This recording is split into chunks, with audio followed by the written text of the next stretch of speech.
Okay, good morning to all. Let's start our new chapter, that is capacitor and inductors.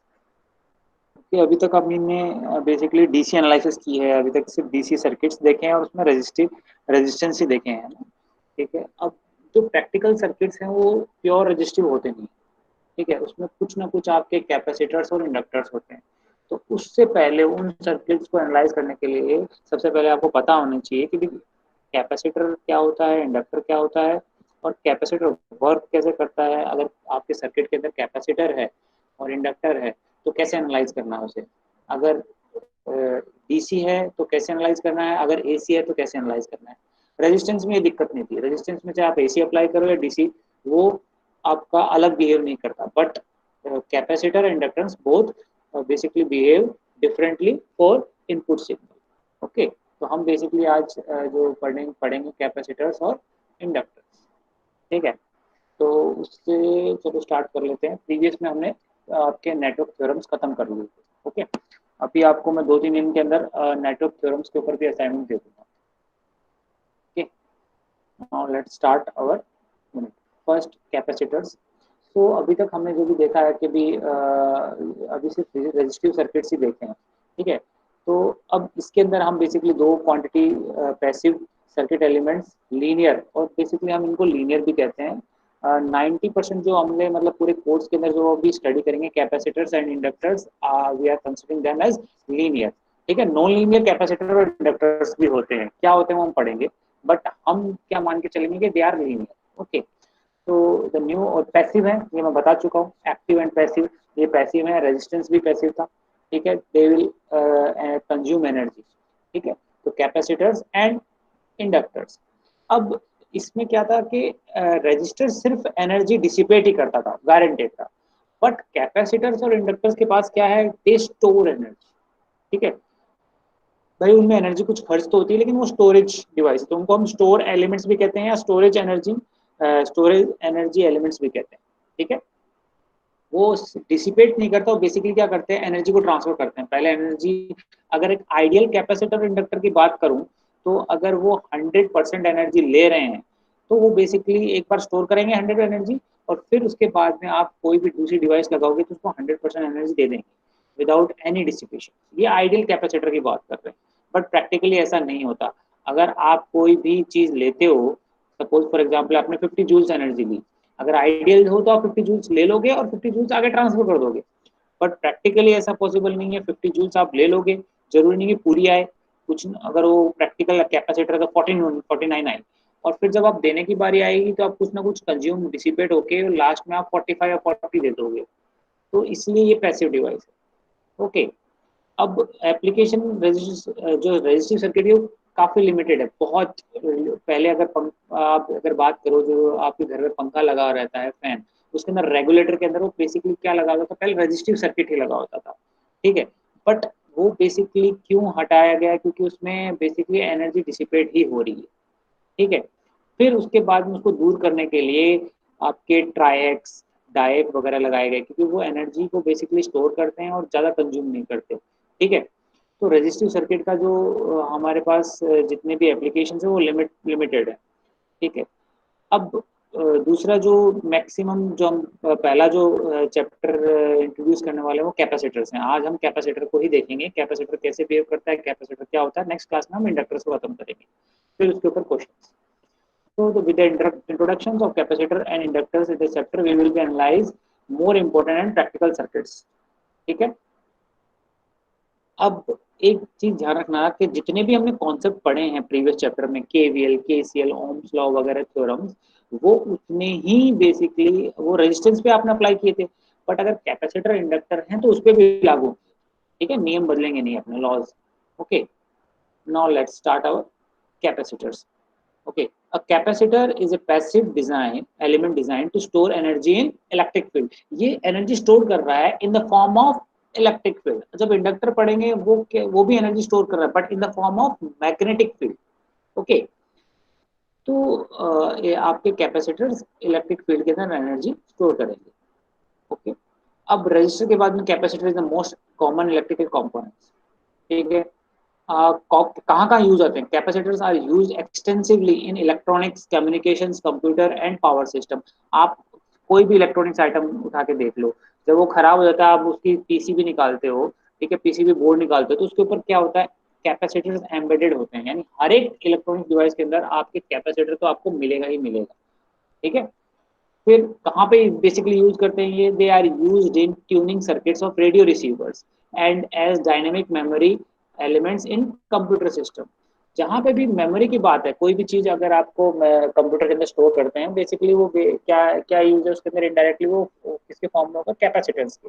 Capacitor basically, capacitor और inductor को हम memory device भी कहते हैं। क्यों? क्योंकि एनर्जी स्टोर करते हैं, ठीक है। स्टोर करते हैं मतलब in the form of, they are storing memory in the form of energy. Okay, तो एनर्जी स्टोरिंग एलिमेंट के साथ साथ इन्हें हम मेमोरी डिवाइस भी कहते हैं।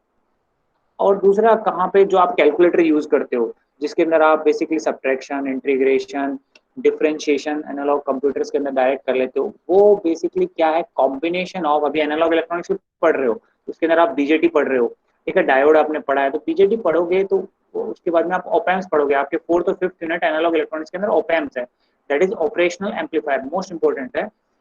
बेसिकली क्या होता है? ओपेम्स के अंदर ही आपके बीजेटी प्लस कैपेसिटर्स और इंडक्टर्स लगे होते हैं, और उन्हीं का कॉम्बिनेशन बना के बेसिकली जो आपका आउटपुट आता है वो क्या बन के आ जाता है? Integrator, differentiator, subtraction, integration, analog computers, है ना। तो ये देख रहे हो कि अभी कैपेसिटर कहाँ कहाँ यूज में आ रहे हैं। ये बात एप्लीकेशन की, आपके एग्जाम में नहीं आएगी इतनी थ्योरी, बट आपको पता होना चाहिए कि भाई ये कहाँ में यूज आता है, ठीक है।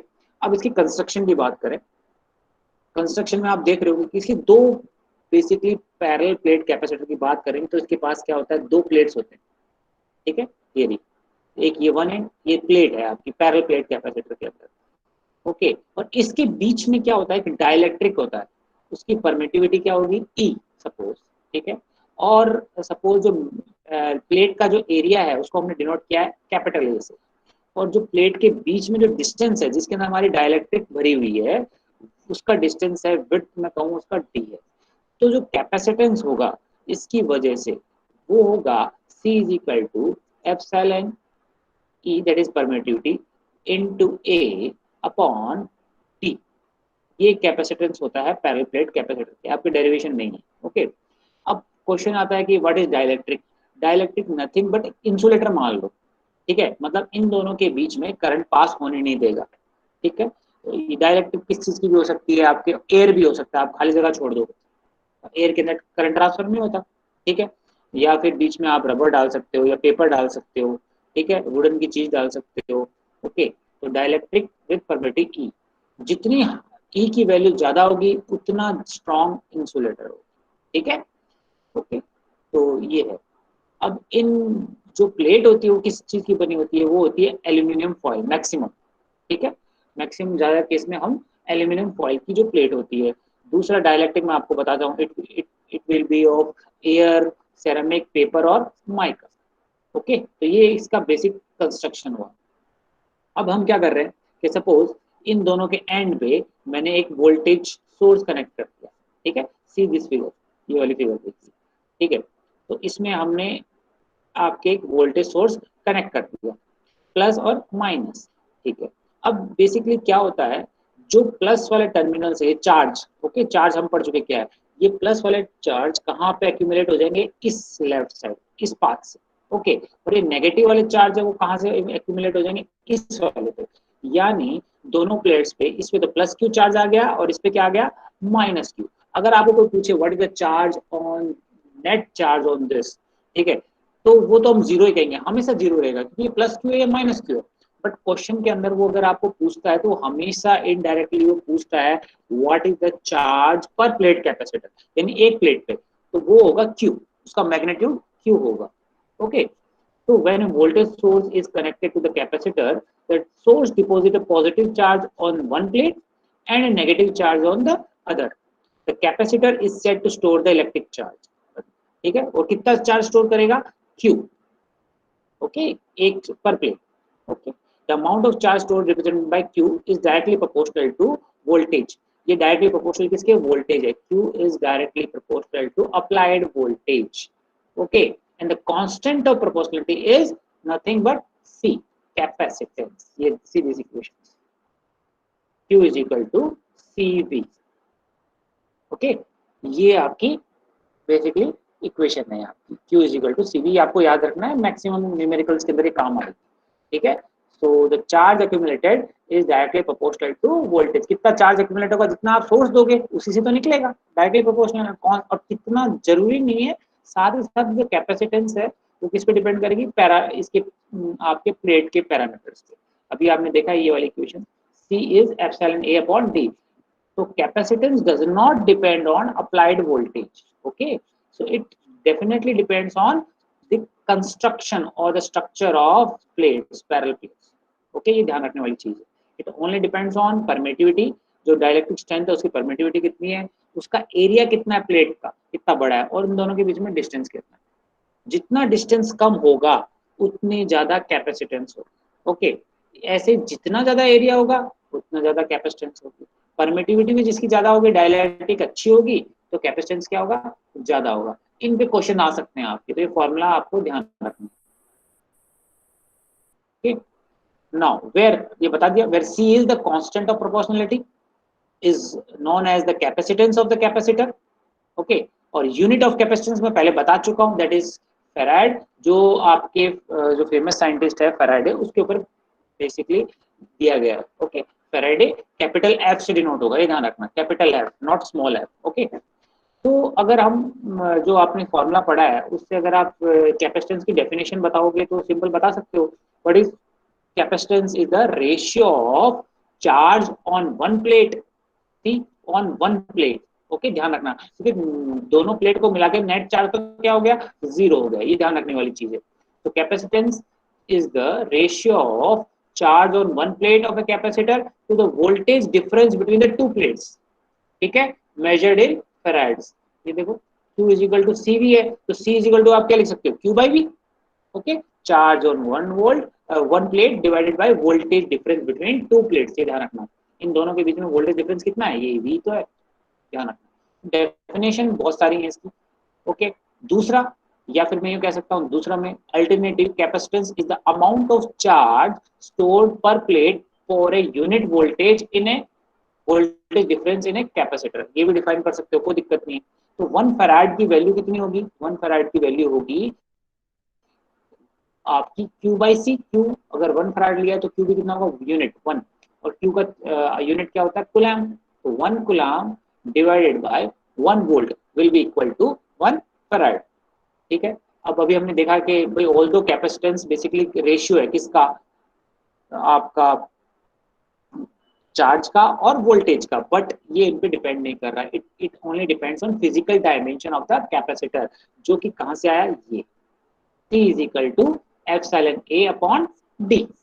ओके, अब इसमें बता चुका हूँ व्हाट इज A, ये ध्यान रखने वाली चीज है। A is the surface area of the plate, D is the distance between the plates, and E is the permittivity of the dielectric material between the plates. ठीक है, अब ये फॉर्मूला ये ध्यान रखना, ये पैरेलल प्लेट कैपेसिटर के अंदर, सीरीज प्लेट कैपेसिटर भी होते हैं, वो अपने मोस्टली हम जो यूज करते हैं पैरेलल प्लेट कैपेसिटर ही होता है। ठीक है, तो उसके लिए फॉर्मूला ये है। तो इससे हम एक कुछ चीजें बता सकते हैं कि भाई जितना ज्यादा एरिया होगा उतना ज्यादा कैपेसिटेंस होगा। ऐसे ही दोनों के बीच में जितनी स्पेसिंग कम होगी उतना ज्यादा ही कैपेसिटेंस होगा। दूसरा, परमिटिव अगर वो मटेरियल अच्छी है, हाई है, तो कैपेसिटेंस ज्यादा होगा, यानी ज्यादा एनर्जी स्टोर कर सकता है। ठीक है, तो ये कुछ कंक्लूजन हमने ली। ठीक है, अब बात करते हैं सर्किट सिंबल। ओके, सबसे पहले कैसे रिप्रेजेंट करेंगे हम, पैरेलल प्लेट है, देखो ये रहा दो, इससे रेजिस्टेंस को उससे रिप्रेजेंट करते हैं, इससे सी प्लस माइनस। देखो करंट कहाँ, हमेशा याद रखना, ये कैपेसिटेंस में वोल्टेज, ये जो Q इज इक्वल टू जो फॉर्मूला आप लगा रहे हो CV। ओके, आगे एक फॉर्मूला और पढ़ाएंगे, तो देखो प्लस के अंदर एंटर करेगा। ओके, तभी हमारा पैसिव साइन कन्वेंशन की वजह से ये क्या होगा, पॉजिटिव। बट इट्स, इसका मतलब क्या है, variable capacitor. It is a variable capacitor, it is a fixed capacitor. Okay, अब जो नॉर्मली हम लेबोरेटरीज के अंदर यूज करते हैं, इनकी वैल्यू बहुत कम होती है, इन द ऑर्डर ऑफ पिकोफराड्स और माइक्रोफराड। माइक्रोफराड कितना होता है, 10 की पावर -6, और पिकोफराड होता है 10 की पावर -12। इस ये टिपिकल रेंज है कैपेसिटर। ठीक है, अब वो मतलब कैसे क्लासिफाई करोगे, दो तरीके, एक तो क्लासिफाई कर सकते हो कि भाई एक तो फिक्स कैपेसिटर है और एक वेरिएबल कैपेसिटर है।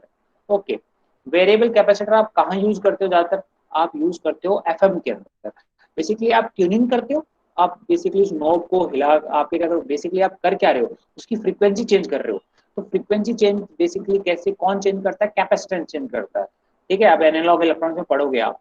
तो by changing the capacitance we are able to change the frequency. और फ्रीक्वेंसी चेंज करोगे तो बेसिकली एफएम दूसरा फ्रीक्वेंसी पे जाके आपका ट्यून हो जाएगा। ठीक है, तो वेरिएबल कैपेसिटर वहां पे यूज आता है रेडियो रेडियो सर्किट्स के अंदर। ओके, और एक तो क्लासिफिकेशन हम किस पे कर सकते हैं, ये। दूसरा, मटेरियल किस चीज से बना पड़ा है। अगर ये पॉलिस्टर का बना है तो ये पॉलिस्टर कैपेसिटर होगा, सिरेमिक का बना है तो सिरेमिक कैपेसिटर का होगा। और अगर इलेक्ट्रोलाइट जो भी लेटेस्ट है वो आपका, जिसको आप कैपेसिटेंस की वैल्यू, क्योंकि आप पॉलिस्टर और सिरेमिक कैपेसिटर की वैल्यू एक बार कैपेसिटर बन गया तो उनकी फिक्स हो गई। ओके, अब उसको चेंज नहीं कर सकते, आपने एक बार बना लिया। बट इलेक्ट्रोलाइट कैपेसिटर में क्या है, by changing the electrolyte we can change the value of capacitor. Okay, वो हमारे लार्ज स्केल पे, नॉट ऑन स्मॉल स्केल। दूसरा जो ध्यान रखने वाली चीज है वो देखो, अगर V पॉजिटिव है, passive sign convention V positive है और I भी पॉजिटिव है, मतलब I भी एंटर कर रहा है प्लस के अंदर। ठीक है, तो प्रोडक्ट V इंटू आई क्या होगा, पॉजिटिव होगा। ठीक है, सिमिलरली अगर V नेगेटिव है यानी माइनस है और I भी क्या है आपका, नेगेटिव है। ओके, यानी करंट आपका इससे बाहर निकल रहा है पैसिव साइन कन्वेंशन में, दोनों ही नेगेटिव है, तो negative into negative V into I वो भी क्या होगा, पॉजिटिव। ठीक है, बट अगर इन दोनों में से एक पॉजिटिव एक नेगेटिव है तो बेसिक, अगर दोनों ये पैसिव साइन कन्वेंशन दोनों का प्रोडक्ट क्या होगा, पॉजिटिव पॉजिटिव, तो इसका मतलब कैपेसिटर चार्ज हो रहा है, ये ध्यान रखने वाली चीज है। ठीक है, वोल्टेज पॉजिटिव है, आई भी पॉजिटिव है, तो दोनों का प्रोडक्ट क्या होगा, पॉजिटिव। और वोल्टेज भी नेगेटिव है और करंट भी नेगेटिव है, तो नेगेटिव इंटू नेगेटिव पॉजिटिव, तो यानी फिर से ये दोनों क्या कर रहे हैं, चार्ज कर रहे हैं। ये दूसरे तरीके में चार्ज कर रहा है। ठीक है, एक चीज मैं भूल गया, यहाँ पे आप देख सकते हो कि ये वोल्टेज प्लस माइनस है। आप इस वोल्टेज को बेसिकली माइनस और प्लस भी लगा सकते हो। ठीक है, माइनस और प्लस लगाया आपने। ठीक है, तो अब इस प्लेट पे नेगेटिव चार्ज से चार्ज होगा and this positive charge will be accumulating on this plate. 1 minute, एक सेकंड।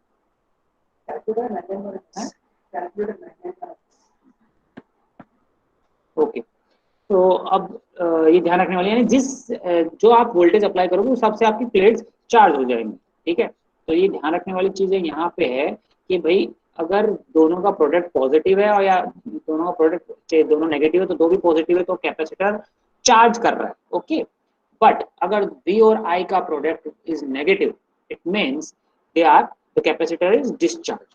ये ध्यान रखने वाली पैसिव साइन कन्वेंशन के according. Okay, now these are the figures of this is our polyester capacitor, this is ceramic and this is electrolyte capacitor. Okay, जिसके अंदर polarity fix होती है, माइनस और प्लस। ओके, ये आप बेसिकली एनालॉग इलेक्ट्रॉनिक्स के अंदर देखोगे। ठीक है, नाउ नेक्स्ट, ये आपके डेरिवेशन आती नहीं है, फिर भी देखो, देख लो कि भाई current voltage relationship of capacitor. ठीक है, सिंपली हमने पढ़ा था, ये पढ़ ली equation, Q is equal to CV पढ़ चुके हैं। Okay, now I is equal to DQ by dt पढ़ चुके हैं। ओके, अब मुझे I is equal to DQ by dt जानते हैं आप, DQ क्या आपका charge, rate of change of, मुझे I निकालनी है, तो I को क्या करोगे, इस इक्वेशन को डिफरेंशिएट कर दो, सिंपल। तो अगर डिफरेंशिएट करोगे I is equal to DQ by dt, तो ये क्या आ जाएगा, C dV बाई dt। तो कैपेसिटर के अंदर जो इक्वेशन जो ध्यान रखने वाली चीज है वो है I is equal to C dV by dt। ये पॉजिटिव कब होगी, ये ध्यान रखने वाली चीज है। देखो, ये ये कैपेसिटर है आपका। ओके, ये वोल्टेज है plus minus. Okay, now current enters from this direction I। तो आप सिंपली इसमें इक्वेशन लगा सकते हो I is equal to C DV by dt, ये ध्यान रखने वाली चीज है। ओके, बट ओके, अब एक चीज और, सेम कैपेसिटर है और वोल्टेज आपकी ये है और करंट एंटर अब यहां से कर रहा है, यानी current is entering at negative, तो so this equation become I is equal to minus C DV by dt। ये ध्यान रखने वाली चीज है according to passive sign convention, क्योंकि ये छोटी छोटी चीजों में ही आप गलती करते हो। ओके, नाउ कैपेसिटर अगर इस इक्वेशन को सेटिस्फाई करता है तो it means it is a linear capacitor. अगर इस इक्वेशन को सेटिस्फाई नहीं कर रहा it means it is non linear. अगर इसको ग्राफ को प्लॉट करें, ये देखो करंट वोल्टेज रिलेशन, इस इक्वेशन को हम प्लॉट कर रहे हैं डीवी बाई डी टी और आई से, एक लीनियर लाइन है, स्ट्रेट लाइन, जिसका स्लोप क्या है सी, ये वाला। Okay, so if this capacitor is satisfying this equation it means it is a linear, otherwise it is a non-linear। Okay, ये स्ट्रेट लाइन नहीं होगी, ये कुछ ऐसे होगी, ऐसे नॉन लीनियर कैपेसिटर के लिए। ओके, और अब इस कोर्स के अंदर हम सारे के सारे जो कैपेसिटर अज्यूम करेंगे वो क्या करेंगे, लीनियर ही करेंगे। ओके, नाउ अब मुझे इक्वेशन निकालनी है simple, I is equal to C D by D T आ चुकी है, ये याद रखनी है आपको। ओके, प्लस और माइनस कैसे लगाओगे आपको पता चल गया, ठीक है। Now I need to calculate the voltage, कई बार आपको सारी फॉर्म में आनी चाहिए, ठीक है। अब इसी इक्वेशन को अगर वोल्टेज निकालनी है तो आप क्या करोगे, इसको क्या कर दो, इंटीग्रेट कर दो, क्योंकि डीवी आप डिफरेंशिएशन में, इसको इंटीग्रेट करोगे तो वीटी ये कुछ ऐसा आ जाएगा, रीअरेंज करके ये इक्वेशन आ जाएगी, ये वाली। VT is equal to 1/c I, ये टाउ डेल्टा है ना, टाइम है suppose, I T upon into D T, ये मान लो, और लिमिट क्या रखी है टी नॉट से टी। T naught, what is T naught, initial time, और टी कहाँ तक आपको कैलकुलेट करना है इंटीग्रेशन के अंदर, लिमिट। प्लस ये ध्यान रखने वाली चीज है, आप इंटीग्रेशन करते हो तो कोई भी चीज का इंटीग्रेशन करते हो, मैथमेटिक्स में पढ़ा है, तो प्लस एक कांस्टेंट आता है प्लस के, वो कांस्टेंट यहाँ पे क्या है, it is we T naught. What is we T not, T not क्या है, अपना इनिशियल, सपोज एक कैपेसिटर है, ठीक है, इनिशियली उस पर वो चार्ज नहीं है, इनिशियल चार्ज नहीं है, तो उसके अक्रॉस वोल्टेज क्या होगी, जीरो, और आपने इसके अक्रॉस वोल्टेज अप्लाई करी एक, है ना, वीटी अप्लाई किया, ठीक है, तो वीटी अप्लाई कर रही है, तो मुझे बताओ initially T is equal to zero पे आपका कैपेसिटर क्या था, डिस्चार्ज आता, वोल्टेज भी क्या होगी जीरो, तो ये क्वांटिटी क्या हो जाएगी जीरो। बट सपोज ऐसा नहीं हो सकता, सपोज आपने कोई एक्सपेरिमेंट किया, है ना, और उसकी वजह से कैपेसिटर के ऊपर 5 कूलम चार्ज आ गया, या फिर मैं कह सकता हूँ 5 वोल्ट उसने स्टोर कर रखा है। ओके, किसी आपके दोस्त ने एक्सपेरिमेंट किया, फिर आपने उसी डिवाइस पे एक्सपेरिमेंट चालू किया, ओके, तो आपका तो एरर आएगा कितना, +5। ओके, यानी पहले से चार्ज कितना कैपेसिटर है +5, और आपने इसको 10 वोल्ट इस पे अप्लाई किया, तब ये चार्ज होगा। लेकिन इस पे अगर सपोज इनिशियली जीरो चार्ज होता है तो कितनी कितनी वोल्टेज से चार्ज होता है, 10 वोल्ट से, बट इस पे पहले से 5 वोल्ट है, और आपने 10 वोल्ट और लगा दी, तो कितनी वोल्टेज से चार्ज होगा, 15 वोल्ट से। ये ध्यान रखने वाली चीज है। तो ये जो वीटी क्वांटिटी है पहले वाली, ये वाली, ये बेसिकली क्या बता रही है, ये बता रही है कि इनिशियल कैपेसिटर की क्या स्थिति थी। वो इनिशियल अगर डिस्चार्ज था तो जीरो पुट कर दो, अगर कुछ ना कुछ वोल्टेज थी 5 वोल्ट थी तो 5 वोल्ट लिख दो। ओके, तो ये ध्यान रखने वाली चीज है। What is VT naught, it is the initial capacitor, the voltage at that capacitor. Okay, now next, where, ये बता दिया ना वीटी नॉट कैसे निकलेगा। वीटी नॉट अगर आपको क्वेश्चन में बता दिया कि इनिशियली चार्ज 5 कूलम था, तो 5 कूलम, आपका 5 कूलम आपका चार्ज और उसकी कैपेसिटेंस की वैल्यू, यस, ये डिवाइड करके आपकी वीटी नॉट आ जाएगी।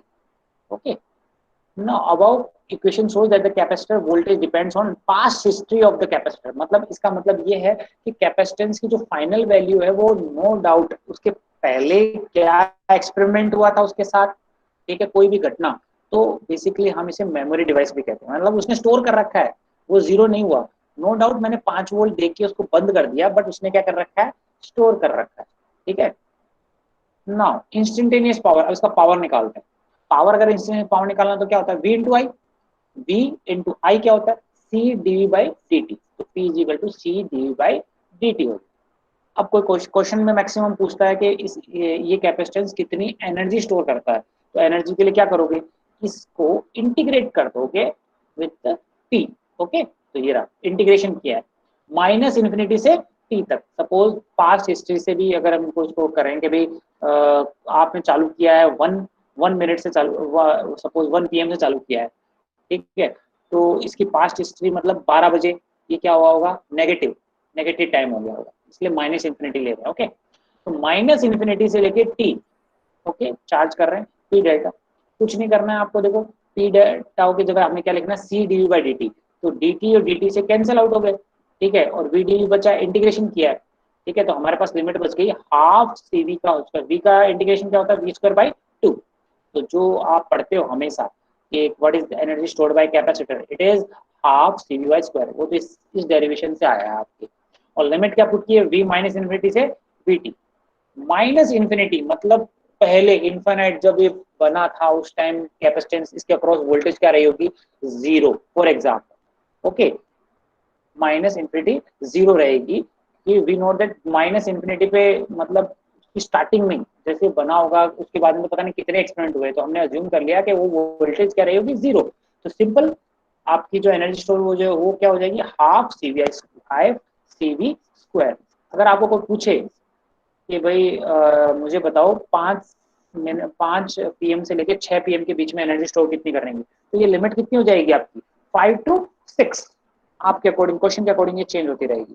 तो आपको जो क्वेश्चन याद रखना है वो सिंपली वो है half C V square. Okay, यानी एनर्जी स्टोर किस पे डिपेंड कर रही है, कैपेसिटेंस पे और अप्लाइड वोल्टेज के स्क्वायर। अब इस इक्वेशन को हम वापस दूसरे तरीके में भी लिख सकते हैं। ये इक्वेशन हमने पढ़ी है, Q is equal to C V. Okay, Q is equal to C V हमने पढ़ा है। तो कुछ नहीं, आप V की जगह यहाँ पे, सॉरी C की जगह यहाँ पे Q अपॉन V लिख सकते हो। ओके, या फिर C की जगह Q बाई V लिख सकते हो, या फिर V की जगह Q बाई C लिख सकते हो। तो अलग अलग फॉर्म में आपकी इक्वेशन आ जाएंगे। तो आप में हमने क्या किया है, यहाँ पे हमने V की जगह Q बाई C लिखा है, तो Q स्क्वायर बाई 2C, ये भी आपकी energy stored in a capacitor. Okay, now कुछ पॉइंट्स जो नोट हमने किए हैं, इंपॉर्टेंट पॉइंट्स हैं जो आपको याद रखने हैं कैपेसिटर के रिगार्डिंग। सबसे पहले हमने देखा कि करंट थ्रू कैपेसिटर की क्या होती है, I is equal to C D by D T. Okay, I is equal to C V by D T, ये हमने देखा कैपेसिटर के थ्रू करंट किया जाता है। मतलब इसका मतलब ये है, अगर वोल्टेज के अंदर चेंज नहीं है तो कैपेसिटर बेसिकली करंट उसमें जाएगा नहीं जाएगा। यानी आपकी वोल्टेज क्या होनी चाहिए, बार बार चेंज करनी चाहिए, ठीक है। बट अगर कांस्टेंट वोल्टेज होगी, सपोज अगर आपने 5 वोल्ट लगाया है, तो 5 वोल्ट, वी की वैल्यू 5 वोल्ट है, तो कांस्टेंट टर्म का डिफरेंशिएशन क्या होता है, जीरो। ये ध्यान रखने वाली चीज है। तो I will be zero, zero मतलब ओपन सर्किट। ओके, तो हम क्यों कहते हैं कि एक capacitor is a open circuit to DC, इसी वजह से, ठीक है। तो from equation this, when the voltage across a capacitor is not changing, अगर वो चेंज नहीं कर रही तो उसके थ्रू करंट नहीं जाएगा।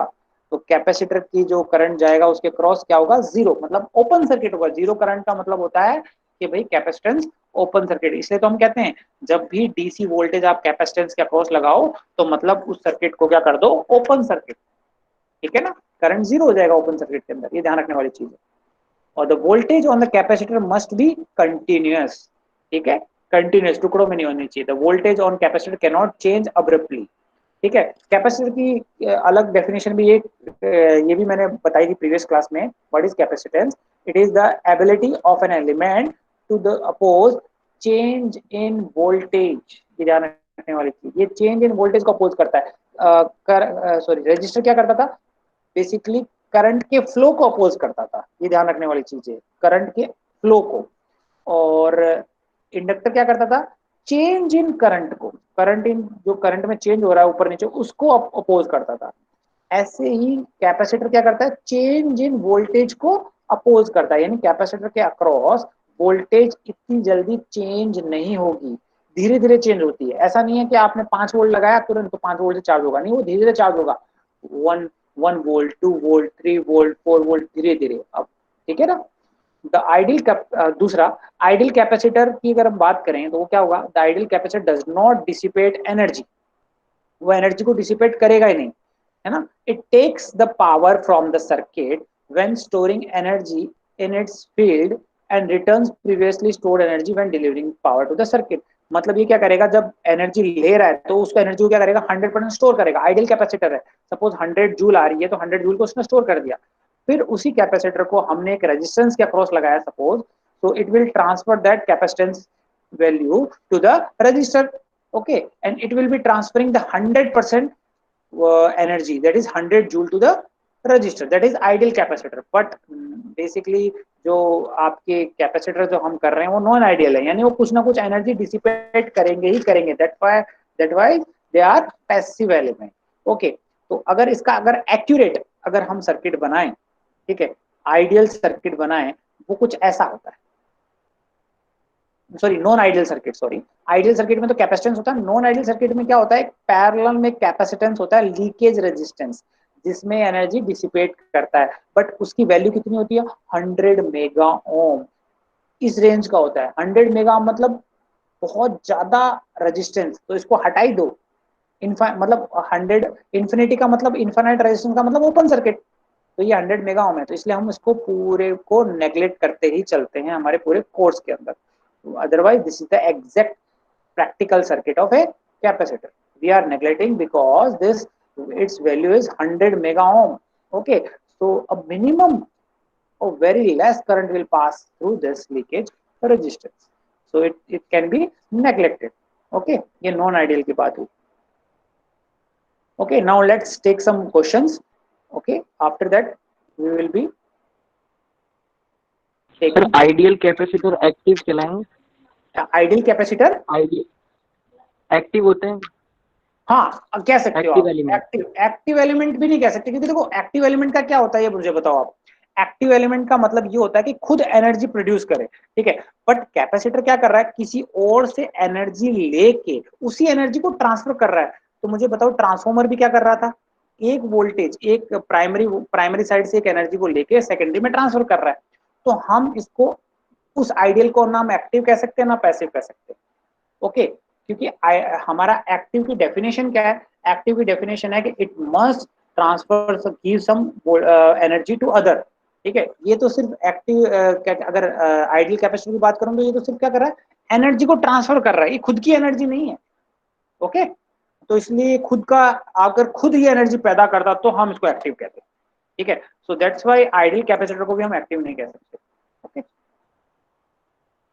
Now next let's take some examples, फिर उसके बाद में हम इसके जो कॉम्बिनेशन है वो नेक्स्ट क्लास में पढ़ लेंगे. ओके, सिंपल एग्जांपल्स हैं, कुछ नहीं है. और ये calculate the charge store on a 3 picofarad capacitor, okay, with 20 volt across it. Simple, Q is equal to CV formula लगाना है आपको. तो Q is equal to CV में क्या होगा, 3 कैपेसिटर दे रखा है 3 पिकोफैराड, पिको मतलब 10 की power -12 into 20 voltage that is 60 pico coulomb. और साथ में मुझे क्या कैलकुलेट करना है, find the energy stored in the capacitor. तो वो फॉर्मूला हमने पढ़ लिया है, हाफ CV स्क्वायर. तो half into what is C की वैल्यू कितनी होगी, 3 जो दे रखी है हमारे पास. ओके, 3 पिकोफैराड 3 इंटू 10 की power -12 into V square that is 20 का स्क्वायर इंटू 400. तो ये कितना आ जाएगा, 600 पिको जूल. तो सिंपल सा क्वेश्चन है. नेक्स्ट, अगर इन द फॉर्म ऑफ साइनसोइडल हो, तो ये पूछा है the voltage across A 5 microfarad capacitor is this. इतनी वोल्टेज, एक 5 माइक्रोफैराड का कैपेसिटर है, उसके अक्रॉस वोल्टेज इतनी है. तो calculate the current through it. Current का फॉर्मूला हमने क्या पढ़ा था, I is equal to C dV by dt, ये पढ़ा था. बस, तो मुझे कुछ नहीं करना, मुझे इस इक्वेशन को वोल्टेज को डिफरेंशिएट करना है और किससे मल्टीप्लाई करना है, C से. यही किया मैंने. What is the value of C? 5 microfarad, 5 into 10 की पावर -6. ओके, तो dV by dt. अब वोल्टेज क्या हो जाएगी आपकी ये. अब कॉस का इंटीग्रेशन क्या होता है, नेगेटिव माइनस साइन, इसलिए देखो माइनस साइन लग गया है यहाँ पे, और जो भी अंदर मल्टीप्लाई वो बाहर आ जाएगा 6000. तो आपका जो फाइनल जो आंसर आया वो आया -0.3 साइन 6000t एम्पियर. ओके, ये है. Okay, now let's take one more example. Okay, now determine the voltage across. अब मुझे वोल्टेज करनी है, सारे फॉर्मूले जितने कैपेसिटेंस का अक्रॉस होते हैं वो सारे अप्लाई करने हैं हमें. Determine the voltage across A 2 microfarad capacitor, the current through it, ये करंट है. तो हमने ये, अगर आपको याद नहीं रखना तो दूसरा तो ये याद रख सकते हो, I इज इक्वल टू, एक ही ध्यान रख सकते हो, I is equal to dV by dt होता है. ठीक है, अब मेरे पास मुझे क्या निकालना है, वोल्टेज V निकालना है. ओके, तो मुझे क्या करना है, इसको इंटीग्रेट करना है बस. I इज इक्वल टू, और वो इंटीग्रेट करके कुछ ऐसे यही आएगा, V is equal to 1/C 0 से T ID प्लस V0. और इसने क्या दे रखा है, देखो, assume that initial capacitor voltage is zero. तो ये जो कांस्टेंट प्लस बी जीरो आने वाली है, यानी कि स्टार्टिंग में जो वोल्टेज थी वो क्या आएगी, जीरो। पुट कर दो जीरो, बस खत्म। आई की जगह हमने पुट कर दिया, इसको इंटीग्रेशन करके पुट सॉल्व करो, आपके पास आ जाएगा 1 माइनस ई की power minus 3000 T volts. Okay, simple. चलो, ये भी क्वेश्चन आपके आया हुआ है गेट के अंदर। ये क्वेश्चन है कि डिटरमाइन द करंट, हमें करंट निकालना है through a 200 microfarad capacitor, okay, whose voltage is shown figure. ये फिगर 1 के अंदर शो कर रखी है। अगर बेसिकली ट्रायंगुलर वोल्टेज है, यानी 0 से 1 आपकी अलग इक्वेशन है, 1 से 2 आपकी अलग इक्वेशन है, 2 से 3 अलग है। तो यानी अगर ऐसा क्वेश्चन आता है तो आप इक्वेशन को डिवाइड कर लिया करो। ठीक है, हमने पढ़ा है फॉर्मूला, अगर वोल्टेज दे रखा है, करंट निकालना है, तो कैपेसिटेंस के अंदर फॉर्मूला क्या लगेगा, I is equal to C dV by D T, यही लगेगा। ओके, तो अब मुझे क्या करना है, वोल्टेज की इक्वेशन चाहिए। तो आप देखो 0 से 1 सेकंड तक तो ये इक्वेशन थी, यहां से लेके यहां तक। तो इसकी आप स्ट्रेट लाइन की इक्वेशन अगर मैथमेटिक्स पढ़ी है तो y equal to mx plus c से निकाल सकते हो। वो कितनी आएगी, 5t, ये देखो सॉरी 50t। ओके, 0 से 1 इंटरवल के बाद। अब मुझे बताओ 1 से लेके थर्ड इंटरवल तक, यानी यहां से लेके थर्ड इंटरवल तक एक स्ट्रेट लाइन की इक्वेशन है जिसका नेगेटिव स्लोप है, उसकी इक्वेशन लिख सकते हो y equal to mx plus c से। कोऑर्डिनेट्स आपको पता है, तो वो कितनी आएगी, 100 माइनस 550t। ये 1 से 3 सेकंड वाले। और 3 से 4 वाले में फिर से अलग इक्वेशन है, वो कितनी होगी, माइनस 200 प्लस 50t। ये 3 से 4 सेकंड वाले में हुआ, और 4 सेकंड के बाद में तो जीरो है। ओके, तो मेरे पास ये इक्वेशन आ गई। तो हर एक इक्वेशन पे आप करंट की इक्वेशंस डिटरमाइन कर लो। क्या करना है आपको, पहले तो डिफरेंशिएट करना है। 50t का डिफरेंशिएशन क्या होगा, 50। ओके, 100 माइनस 50 का डिफरेंशिएशन क्या होगा, 100 का जीरो माइनस 50, माइनस 200 का डिफरेंशिएशन प्लस 50 का क्या, इसका जीरो इसका 50, बाद में जीरो। और इनटू, अगर इसको मैं कैपेसिटेंस से मल्टीप्लाई कर दूं तो मेरा क्या आ गया, करंट की रेस्पॉन्स आ गई। बस, सिंपल, मल्टीप्लाई कर लो, थोड़ा सा सॉल्व कर लो, और 10 मिली एम्पियर मल्टीप्लाई करके 10 milli ampere minus 10 milli ampere, यानी 0 से 1 सेकंड 10 मिली एम्पियर था, और 1 से 3 माइनस 10 था। इसको प्लॉट कर लो, सिंपल, 0 से 1 10 मिली एम्पियर कॉन्स्टेंट, ये रहा। फिर 1 से 3 माइनस 10 एम्पियर, ये रहा माइनस 10। फिर से वापस 10 मिली एम्पियर, बस खत्म। तो अगर अगर आप कहो कि भाई मुझे क्या करना है, इसको ट्रायंगुलर वेव इसको डिफरेंशिएट ही करना है, तो अभी जब भी आप एक स्ट्रेट लाइन को डिफरेंशिएट करते हो तो एक कांस्टेंट वैल्यू आ जाएगी। ये देखो, ये कांस्टेंट, यहाँ पे ये कांस्टेंट, इतना कांस्टेंट, ये नेगेटिव स्लोप है तो नेगेटिव में, पॉजिटिव स्लोप है तो पॉजिटिव में, ऐसा ग्राफ, यानी डायरेक्ट भी आंसर आप बता सकते हो। ओके, तो ऐसा क्वेश्चन आए तो आप यहाँ कर सकते हो। ठीक है, तो आज इतना बहुत है। कल हम बेसिकली कैपेसिटेंस की सीरीज और पैरेलल कनेक्शन भी देख लेंगे, भी सीरीज में कैपेसिटेंस होते हैं तो कैसे ऐड करना है, और पैरेलल में तो कैसे ऐड करना है। ओके, और गेट के क्वेश्चन है वो हम कल ले लेंगे। मैं रिकॉर्डिंग बंद करता हूँ।